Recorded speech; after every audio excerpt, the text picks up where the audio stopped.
Presentamos A Fondo con José Ignacio Beteta. Análisis económico, análisis político en A Fondo.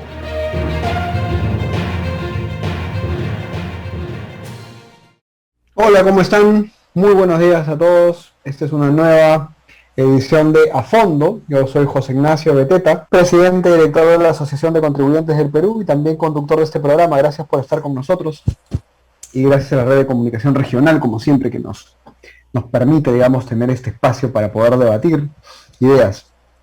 Estamos en las últimas 2 semanas de la segunda vuelta de la campaña electoral. Los resultados están muy ajustados. Los dos candidatos, digamos, han llegado a un nivel de empate o en todo caso de cercanía, que ha puesto evidentemente pues, a la población frente a una situación de preocupación, sea en verdad del lado que sea, porque las preocupaciones están de los dos lados. Sin embargo, una de las cosas que sí se ha planteado ya desde la prensa, por lo menos nuestra posición en este programa, es que más allá de las posturas, palabras, frases más políticas, se trata ya de empezar a ver ideas, de ver propuestas técnicas, de ver planes, de ver cuál de los dos candidatos realmente tiene soluciones a nuestros problemas, cuáles de los dos candidatos realmente tienen algo elaborado para llegar a la gente y para atender a esa población que ha sido, digamos, no solamente me refiero a la población pobre o más informal, sino en general a la ciudadanía peruana, que definitivamente tiene muchísimas cosas que reclamarle a este Estado peruano que no ha funcionado en los últimos años. Vamos a tener entonces hoy día varios invitados, bueno, en verdad 2 invitados, que son miembros de los equipos técnicos tanto de Perú Libre como de Fuerza Popular. Y nuestro primer invitado del día de hoy, le doy las gracias por estar con nosotros, es el doctor Modesto Montoya, que es un científico, digamos, especialista en términos de ciencia y tecnología, pero que además es físico nuclear y es profesor de la Universidad Nacional de Ingeniería. Señor Modesto Montoya, buenos días, ¿cómo está usted? Buenos días, José, ¿cómo estamos? ¿Todo bien? Qué bueno, la salud es lo más importante en estos tiempos.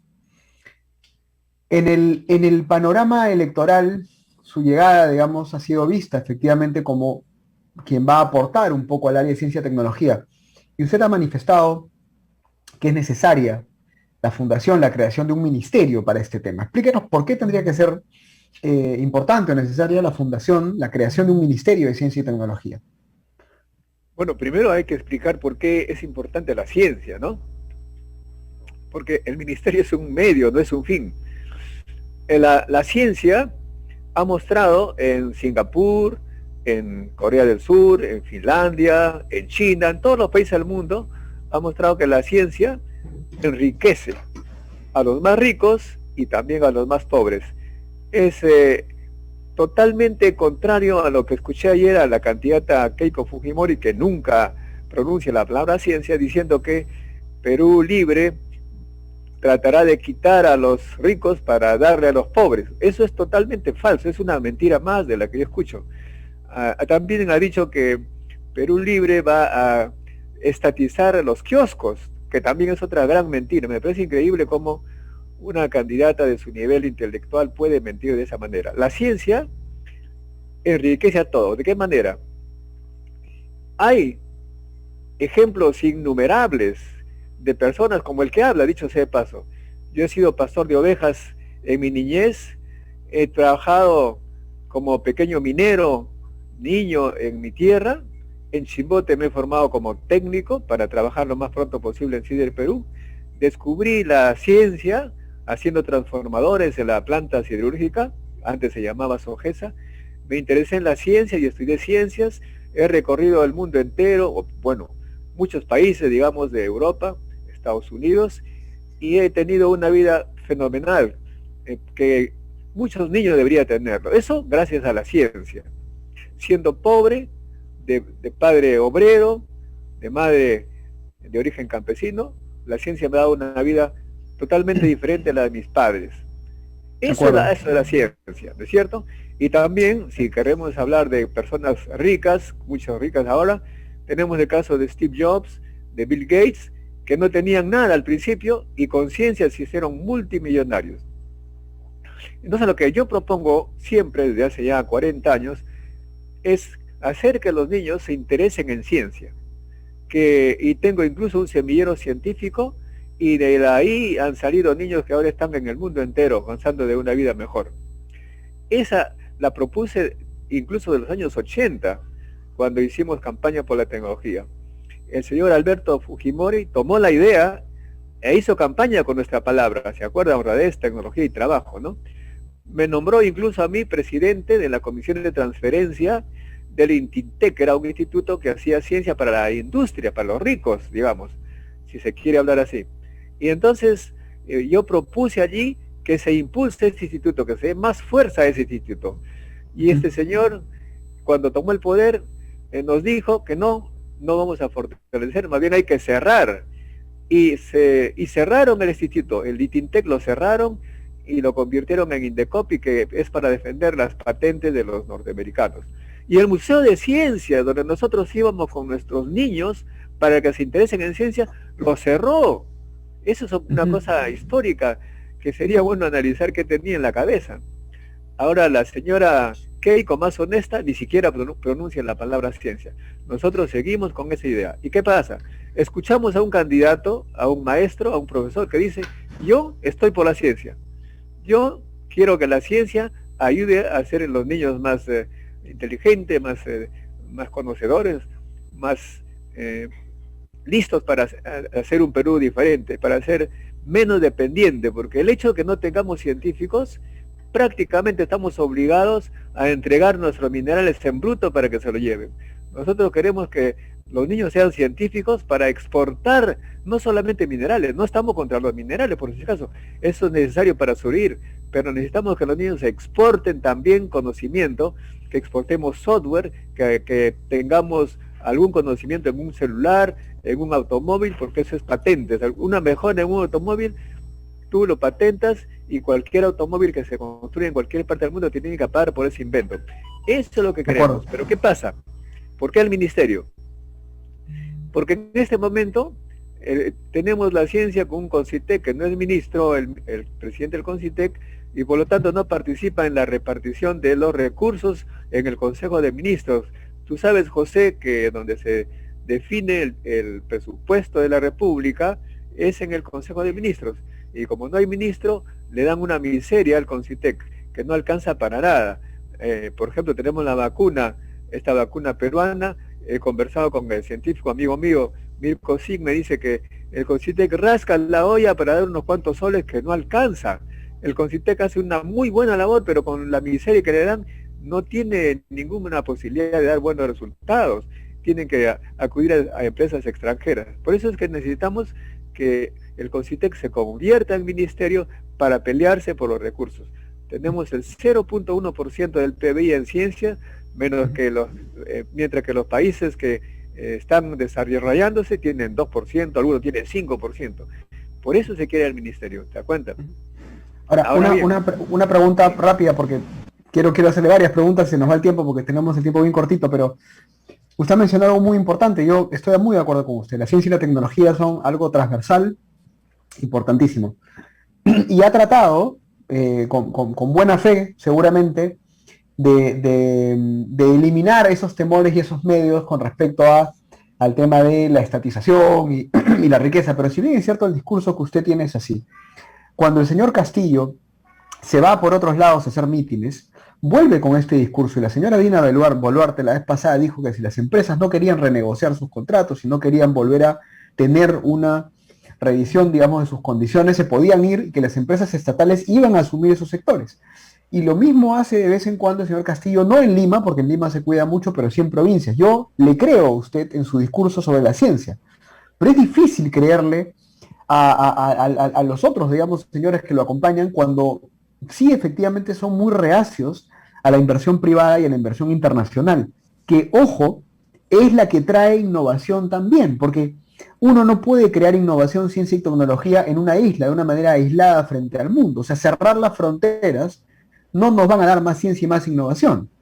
Entonces yo sí quisiera ahondar un poco en eso, porque usted tiene un discurso que es muy sólido, sin embargo a su costado, contra la ciencia también, o sea, estar contra la ciencia es estar contra la inversión, es estar contra la inversión extranjera, nacional, y también de alguna forma contra las patentes, porque las patentes son buenas en la mayoría de los casos, sean peruanas o de donde sean.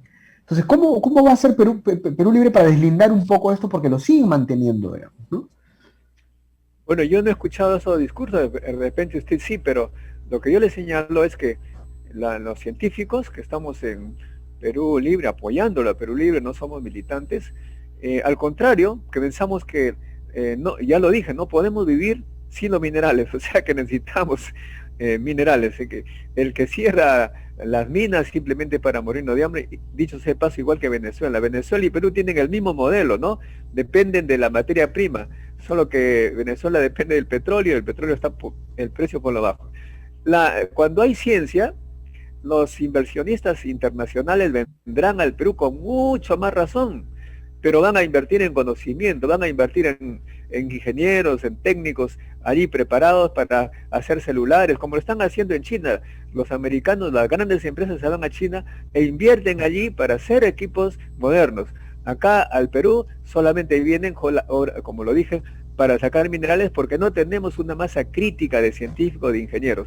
De modo que, al contrario, la ciencia es abierta, la ciencia es internacional, los científicos hacen colaboración con todos los países del mundo. Yo mismo estoy trabajando en un proyecto con la Universidad de California para utilizar la radiación e inventar cosas que tienen que ver con la terapia de cáncer al cerebro. De modo que entre los científicos no hay ese discurso que tú señalas.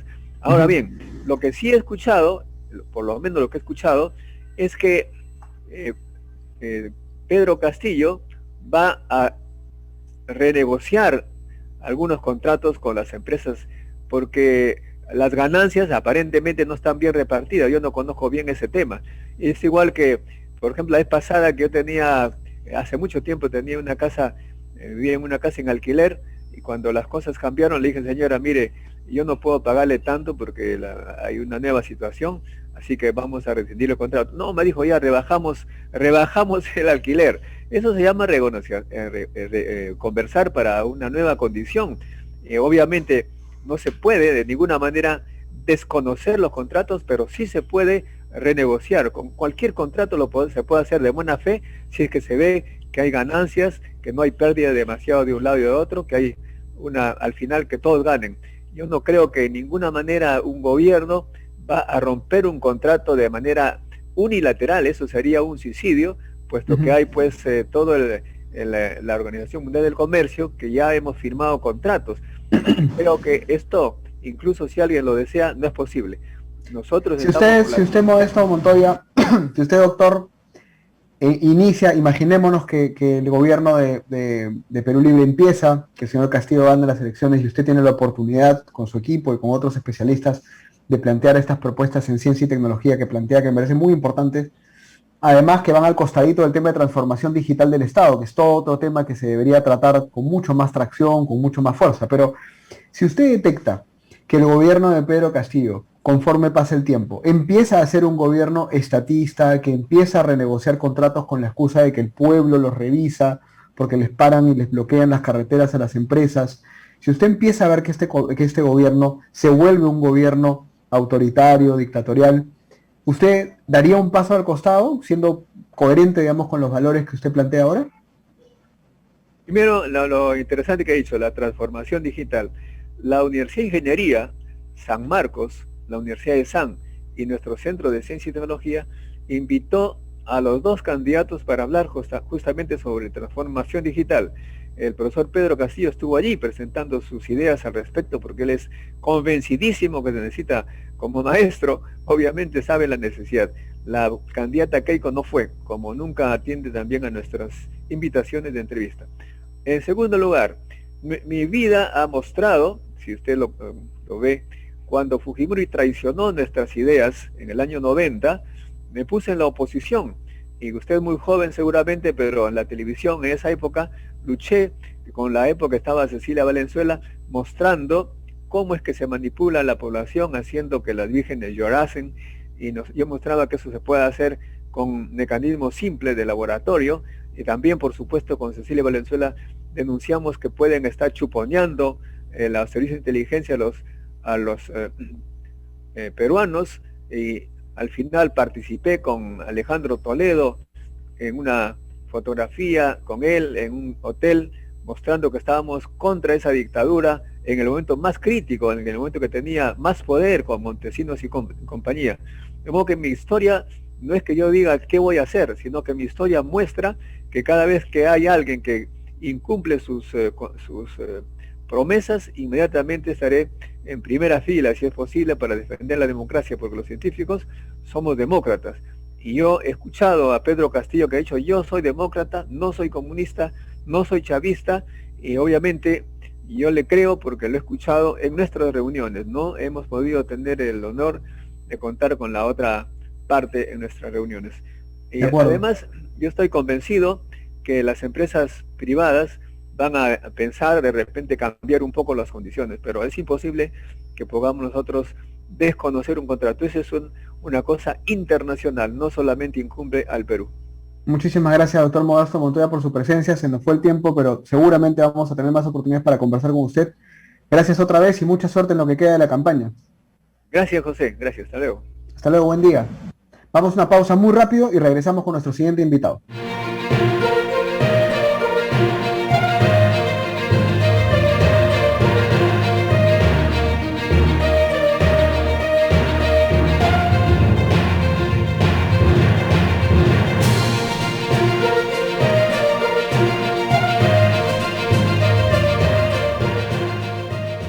Hola, muchas gracias por estar con nosotros aquí en A Fondo, con José Ignacio Beteta. Yo soy José Ignacio Beteta, conduzco este programa. Acabamos de conversar con el señor Modesto Montoya, que es un científico que está ayudando en la campaña al señor Pedro Castillo de Perú Libre. Él ha manifestado que los científicos están a favor de la inversión privada y que él no cree que el señor Pedro Castillo vaya a renegociar de manera unilateral los contratos, que más bien piensa que las empresas privadas van a poder dialogar y conversar con el señor Pedro Castillo de ser elegido presidente. Sin embargo, ustedes saben nuestra postura. Yo, escuchando al señor Modesto Montoya, de verdad no veo para nada malas intenciones, al contrario, veo una persona muy comprometida con la ciencia y la tecnología. Lo que preocupa no es tanto un tema tan específico como la ciencia y la tecnología y su carácter transversal, que lo ha defendido de manera muy clara el señor Montoya, sino lo que preocupa es que realmente alrededor de Pedro Castillo y alrededor del señor Montoya hay mucha gente que es antiempresa y que cuando ya estás en el gobierno, la palabra unilateral se vuelve muy fácil, porque tú tienes las reglas de juego y tienes la sartén por el mango. Y entonces va a ser muy fácil decirle al pueblo que bloquee la carretera de una mina para que la mina tenga que renegociar o revisar el contrato. Va a ser muy fácil decirle al pueblo que cierre la petrolera para poder revisar y renegociar el contrato. Va a ser muy fácil decirle al pueblo que cierre la hacienda, que cierre la empresa agrícola, con que bloquee la carretera para poder renegociar el contrato. Y ustedes, amigos que son el pueblo, porque nosotros somos el pueblo, me dirán: bueno, pues José Ignacio, que le quiten la plata a las grandes empresas, pero esa plata a las grandes empresas es la que luego baja a las medianas empresas, es la que luego baja a los proveedores más pequeños y la que llega a tu casa. Y hasta el momento, si bien es cierto, hay algunos miembros del equipo técnico del señor Pedro Castillo que de verdad que dan la talla, para mí las propuestas del señor Pedro Castillo son sinónimo de pobreza. El señor Castillo es, en este momento, hasta el momento, es sinónimo de pobreza. No tiene nada contundente en términos económicos. Esperamos que el señor Juan Pari también acepte la invitación que le vamos a hacer. Pero, digamos, es lo que tenemos en este momento, ¿no? Un tema como el de la ciencia, que es muy importante, la ciencia y la tecnología, motivarla en los niños, hacer que los colegios tengan más espacio de ciencia y tecnología, hacer que las empresas tengan incentivos para invertir en ciencia y tecnología, hacer que las universidades tengan más presupuesto para ciencia y tecnología, incluso tener un ministerio de ciencia y tecnología, ahorrando plata en otros ministerios que me parecen ociosos y limpiando de burocracia y planillas otros espacios del Estado. Yo estaría de acuerdo con eso. Si es que se ahorra plata y se usa la plata para ciencia y tecnología, quitándosela a otros espacios que son pura burocracia y pura grasa, ¿no? Pero bueno, nos toca estar con nuestro siguiente invitado, que es el señor Marco Vinelli, que es un especialista, empresario y además académico en términos de agronegocios, de temas de agroexportación, y él forma parte, desde hace algunos días, bueno, desde antes en verdad, pero fue más presentado públicamente hace poco como parte del equipo técnico del señor Keiko Fujimori. Marco, muy buenos días, ¿cómo estás? Juan Ignacio, buenos días. Disculpe el retraso, tuve problemas al conectarme. Muchas gracias por la invitación. Ya estoy acá. Gracias. Tenemos unos minutos y voy a ser muy rápido en las propuestas. El tema de agricultura, en tanta tabú y tanto ruido, ha quedado medio minimizado, ¿no? Se ha vuelto un poco invisible, pero es muy importante porque la agricultura es uno de los sectores que más trabajo da Así a es. la población en cantidad, ¿no? Así es. ¿Cuáles son las propuestas que tiene Fuerza Popular y contigo, digamos, un poco a la cabeza para el sector agrícola? Tenemos tres propuestas principales. La primera, incrementar el acceso al agua a los pequeños agricultores de la agricultura familiar en la parte altoandina a través de cochas, reservorios, zanjas de infiltración, reforestación de la cabecera de cuenca, etcétera. Lo segundo, acceso a financiamiento con asistencia técnica. Hoy día, menos del 10% de agricultores de la agricultura familiar reciben financiamiento. La idea es que por lo menos el 50% de ellos, al finalizar el gobierno de Keiko Fujimori, tengan acceso a financiamiento con asistencia técnica. Y lo tercero, acceso a mercados. Muchos productores sufren de que no pueden vender su producto o tienen un precio muy bajo. Nosotros vamos a generar mercados regionales de productores, participación en ferias locales y también las compras públicas para los programas de asistencia social que tiene el Estado. Van a participar los agricultores. De esa manera esperamos reducir la pobreza en el campo, que ellos generen ingresos y se incremente su productividad para que puedan competir. Excelente. Ahora, una de las críticas que se le ha hecho a la señora Keiko Fujimori, incluso esta semana, y se lo he dicho además a otro miembro del equipo técnico, el señor Gustavo Nakamura, es que el martes Castillo presentó una parte de su equipo y ustedes también se presentaron, se taparon entre ustedes, se taparon. Ese martes en la tarde fue un desorden, porque nadie entendía qué pasaba. Salían equipos técnicos por acá, equipos técnicos por acá. El rol de los voceros de la señora Keiko Fujimori, ¿va a ser activo? ¿Van a estar ustedes en medios? ¿Van a salir a hablar? ¿Van a viajar a provincias? ¿Van a hacer apostolado, entre comillas? ¿O van a ser simplemente los que están detrás un poco armando el proyecto, pero digamos, va a seguir siendo la señora Keiko la que va a salir al frente? No, en realidad estamos saliendo. Yo desde el día martes a la fecha ya he tenido más de 15 entrevistas. Nunca había tenido una semana así en mi vida profesional y estamos saliendo a dar entrevistas a diferentes medios para poder transmitir este mensaje y también nos estamos reuniendo con gremios de diferentes características, en mi caso los agrícolas, para poder también señalarles el plan de gobierno que tenemos y la forma en que queremos trabajar. Queremos acercar el Estado al sector rural y ahí las organizaciones de usuarios, las cooperativas, las asociaciones de productores, las comunidades campesinas son importantes. Por eso estamos conversando y transmitiendo nuestras ideas del plan de negocio para que sean evaluados por ellos mismos y hagamos una opción este 6 de junio al momento de votar. El año pasado, en diciembre, tuvimos un paro agrario y al final se modificó, se reformó. Yo creo que hasta cierto punto se retrocedió un poco en cuanto a la ley de promoción agraria. ¿Cuál va a ser su postura con respecto a este tema específico? ¿Van a tratar de volver a lo anterior? ¿Van a trabajar sobre lo que ya está? ¿Van a volver a hacer algo nuevo? ¿Qué es lo que opinan? Vamos a trabajar sobre la norma que ha sido aprobada. Acá hay un reclamo que es que creemos que no ha sido atendido. El reclamo es que las empresas no están contratando, no están pagando todos los derechos laborales a un grupo importante de trabajadores. Entonces, haber cambiado la norma de esa manera y en lugar de haber fiscalizado a las empresas, entonces ha sido, también comparto su opinión, pero la norma ya está hecha, entonces hay que evaluar y trabajar sobre el problema real. Son 4.000 empresas las que están acogidas al régimen. 4.000 empresas creemos que de parte del Estado es un esfuerzo que se puede realizar para poder fiscalizarlas y hacer que cumplan lo que dice la ley, que es pagar las gratificaciones, pagar la remuneración mínima vital más los beneficios laborales y sociales que tienen los trabajadores. Y de esa manera esperamos nosotros tener un mejor relacionamiento entre empresa, trabajador y Estado. Hay un trabajo pendiente ahí que vamos a tomarlo en caso de ser gobierno a partir del 28 de julio. Muchas gracias, Marco. El tiempo es un poco tirano, pero seguramente te vamos a buscar de nuevo para seguir conversando. Mucha suerte en la campaña y espero evidentemente, como te decía, porque te lo pregunté, mi pregunta fue un comentario más que una pregunta. Yo creo que son los voceros técnicos de Fuerza Popular los que tienen que ponerse en primera fila en este momento y salir, digamos, a la luz y copar ese debate técnico con ideas y propuestas en lo que queda de la segunda vuelta, porque ya creo que la gente ha llegado a ese tope, a ese techo en el cual el escándalo, la política, el abrazo con Kenji y el comunismo y el terrorismo, todo eso ya pasó a un segundo lugar. Lo que la gente está pensando ahora es cómo vas a ayudarme a que mi bolsillo se mantenga con plata o tenga un poquito más de platita.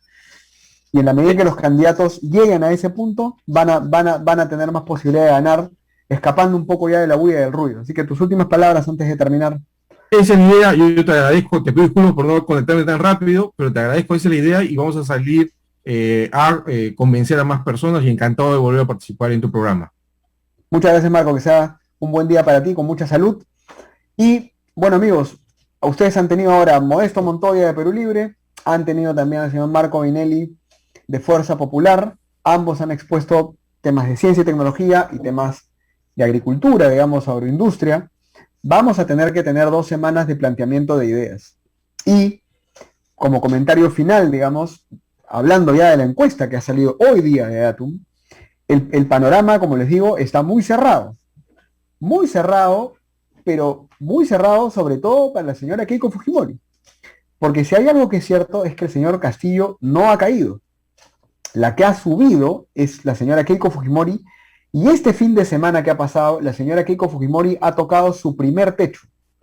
Esto es como si fuera un videojuego, ¿no? Estás en el primer nivel combatiendo con los monstruitos, ¿no es cierto? Y llegas al nivel 2 y te encuentras ahí con la puerta y ahora tienes que buscar la clave, la llave para entrar al segundo nivel del videojuego. La señora Keiko Fujimori está en la puerta, ha superado el primer nivel. El primer nivel consistía en empatar, nivelar la cancha con el señor Pedro Castillo. Ella lo ha logrado, pero si no pasa al segundo nivel, si no empieza a pelear en ese segundo nivel, si no le gana a los monstruitos del segundo nivel, no va a ganar las elecciones. El señor Pedro Castillo, si bien es cierto, muestra un voto duro, va a tener que plantear algo mucho más profesional. Porque lo que está pasando con el señor Pedro Castillo, y ustedes lo saben muy bien, es que él está ganando por la necesidad de cambio de la gente. Está ganando porque la gente está hastiada, indignada, molesta, pero no está ganando porque él tenga el profesionalismo, las capacidades, el plan, las propuestas sólidas como para convencernos de que va a tener un buen gobierno. Y entonces él también va a tener que ahora en estas 2 semanas sacarle lustre a esos personajes que ha convocado y veremos cómo se comportan toda esa gente que lo rodea, porque yo repito, acá no podemos engañarnos, señores. La gente que rodea al señor Pedro Castillo, muchos de ellos son gente antiempresa, y si ustedes tienen gente antiempresa en un plan de gobierno, en una campaña, amigos míos, lo que va a perder es su bolsillo. Si ustedes tienen algo de qué preocuparse, es de su bolsillo. Y un candidato que no quiere trabajar con las empresas, que les va a renegociar contratos, que las va a tratar mal, que les va a poner más burocracia, más controles, sean las empresas grandes, medianas o pequeñas, es un candidato que va a atacar tu bolsillo, amigo. Así que veremos qué hace la señora Keiko Fujimori, veremos qué hace el señor Pedro Castillo, y nos vemos el lunes en nuestro programa nuevamente. Un gusto estar con ustedes, cuídense. Hemos presentado A Fondo con José Ignacio Beteta.